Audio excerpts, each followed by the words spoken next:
Hello and welcome to another exciting video here in Mathland. Today we're going to talk about the 45, 45, 90 triangle. So we've got a lovely triangle drawn for you here. I've got a 90-degree angle. I've got two 45-degree triangles here. So we're looking at an isosceles triangle. Now I'm going to set up how the 45, 45, 90 looks if we had no numbers associated with our side lengths. So I'm going to say this is one leg of the triangle, which is L, and this is another leg of the triangle. I'll call that L. Now these are going to be the same because I've got the angle measures that are exactly the same. It's also an isosceles triangle like I just mentioned. So these two coming off the 90-degree angle are the same. And the hypotenuse, if we use the Pythagorean theorem to solve for this, it would be your side length times the square root of 2. Now, it's good to memorize these things like the 30, 60, 90-degree triangle. Check out the video if you haven't already for a nice shortcut so you don't have to use the Pythagorean theorem every time you see a 45, 45, 90 or 30, 60, 90 triangle because they are fairly common. Okay, so now let's plug in some numbers here to see if we can solve this if we had a side length or a hypotenuse or whatever. Okay, so I'm going to say one of the side lengths is going to be 3. If I'm given this side length is 3, I can easily find the other lengths, the side length over here and the hypotenuse, because this other side length, it's got to be 3. It's a 45, 45, 90. So if this is 3, this is going to be 3 as well. Done. And then over here, if we have this system memorized, we can just multiply 3 times the square root of 2. 3 square root of 2. Done. Okay, so that was just a hypothetical example here. If we were given a side length, we can easily find the other side length and the hypotenuse. Now, let's go a little bit more, challenging here. And I'll draw another triangle.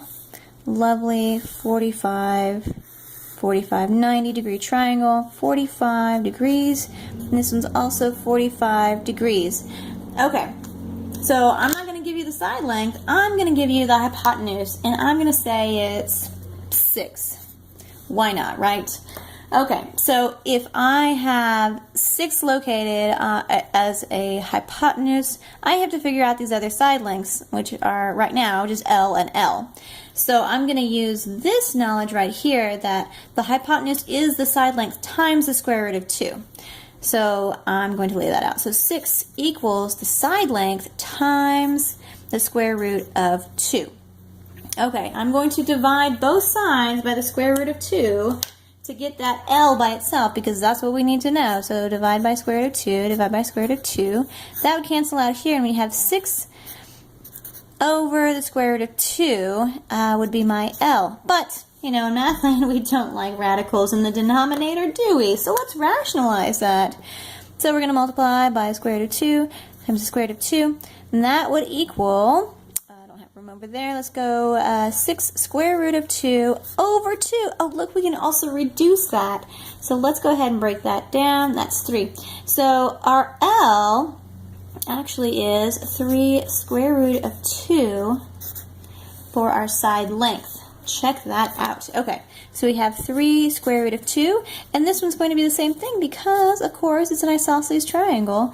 And we've got 45 and 45, and of course our side lengths are going to be the same.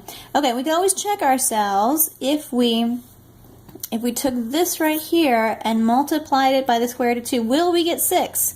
Oh, I hope so. And I know you guys always check your answers, so this is just something you always do, right? Right.